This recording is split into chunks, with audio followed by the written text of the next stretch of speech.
Hi, amigos, esse é o canal ABS Construção e eu sou o Dr. Antônio Schultz. De maneira que nesse vídeo de hoje nós daremos sequência a essa série de vídeos a respeito das patologias infiltrativas em lajes expostas, estudando a influência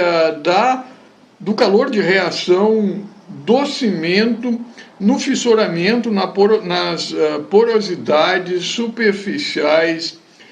do concreto, a importância que essa reação exerce. De maneira que os cimentos que nós utilizamos, os cimentos do tipo Portland, eles basicamente se caracterizam pela seguinte composição: o silicato tricálcico na percentagem de 30% a 70%, o silicato bicálcico no percentual de 10% a 55%, o aluminato tricálcico na proporção de 0% a 15%, o aluminoferrato tetracálcico na proporção de 5% a 15% e o gesso de 3% a 8%, que é o sulfato de cálcio. Usualmente, esse cimento que nós utilizamos, ele apresenta partículas com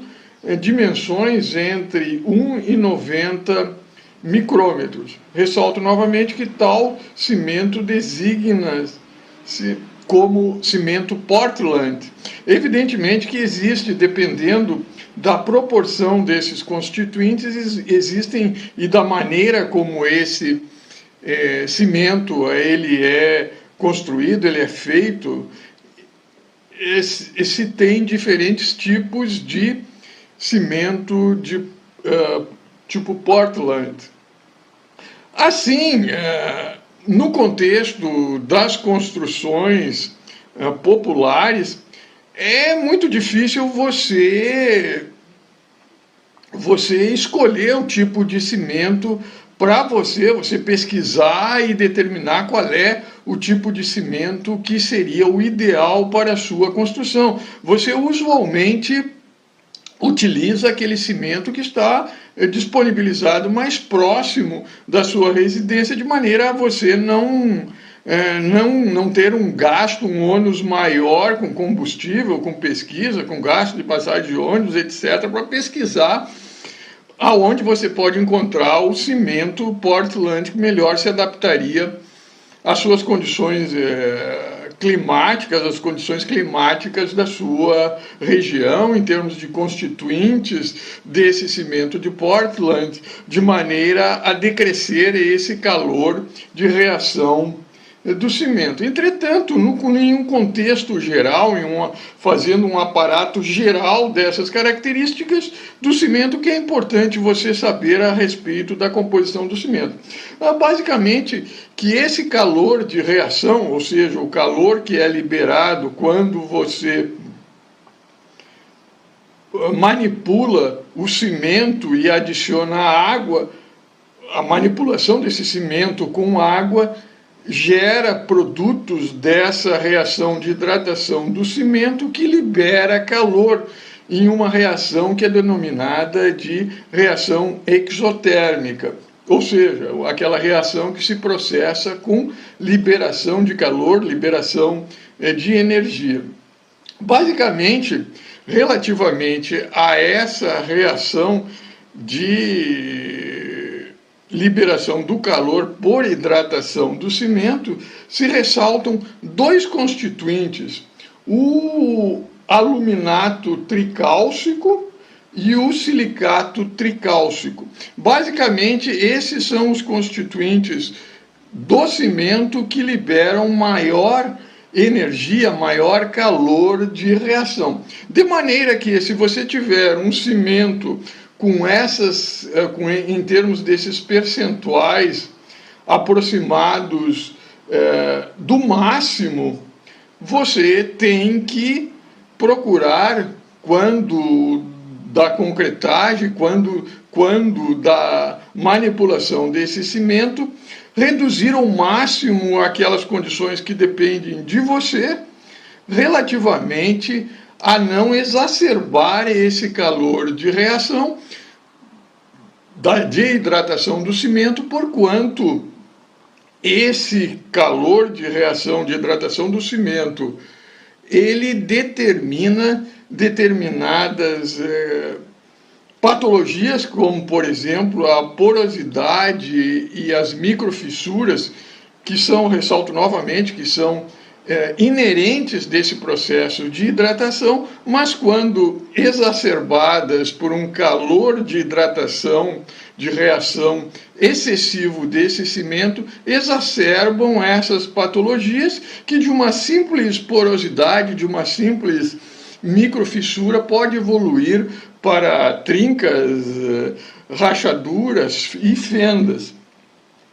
De maneira que, desses constituintes, esses dois, o silicato tricálcico e o aluminato tricálcico, eles são os principais constituintes responsáveis por esse calor, pela liberação desse calor de reação. E a propósito disso, é importante se ressaltar que o silicato tricálcico, a despeito de ser um dos responsáveis pela liberação de calor, ele também, junto com o silicato bicálcico, ele é responsável, são os dois constituintes principais da composição do cimento, responsáveis pela resistência, de maneira que esse silicato tricálcico ele determina um aumento da resistência crescente do cimento, mas essa resistência ela se acentua mais nas fases iniciais da cura do cimento, enquanto que ou cura ou endurecimento do cimento, e enquanto que esse silicato bicálcico ele vai determinar um aumento da resistência nas fases tardias desse processo de cura do cimento. Usualmente, após um mês, ele é o principal responsável pela resistência desse cimento. Isto posto, alguns fatores contribuem para o aumento seja da resistência do cimento, seja para o aumento do calor de hidratação desse cimento, da reação, da liberação de calor por essa reação de hidratação do cimento. Dentre os quais se destaca o tipo de cimento em termos da composição química, mineralogia e grau de finura. Já mencionamos cimentos que apresentam uma alta concentração de silicato tricálcico ou então de aluminato tricálcico, apresentarão um calor de reação bastante exacerbado. A razão, água-cimento. O aumento da água, a água excessiva determina um aumento da porosidade, assim como também um aumento da concentração de cimento determina também um aumento do calor de reação. O processo de mistura, que pode interferir tanto na resistência do cimento, porquanto pode quebrar aquele gel que envolve as partículas de cimento, que é importante na fase inicial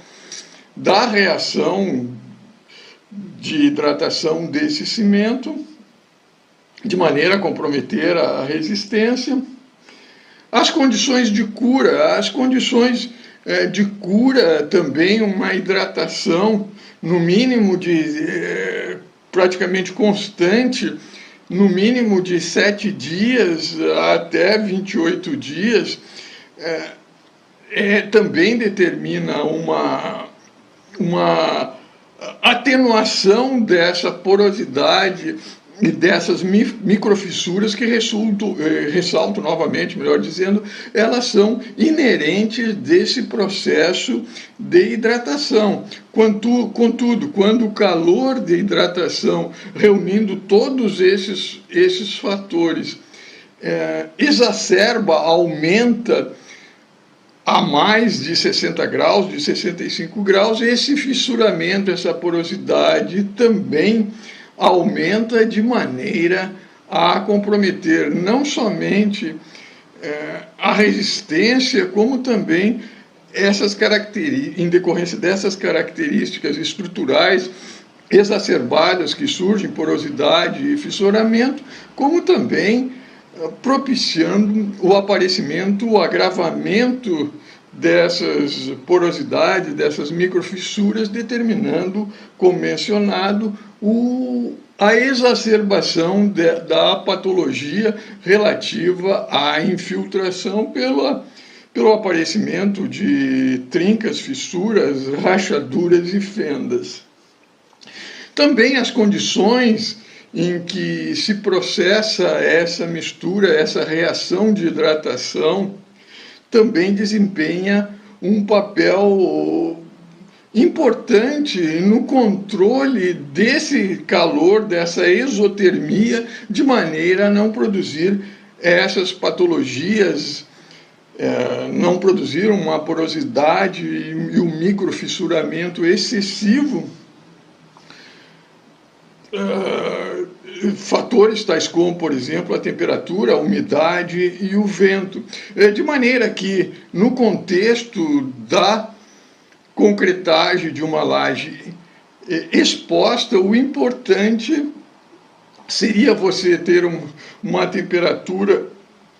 acima dos 15 graus e abaixo dos 65, 60 graus,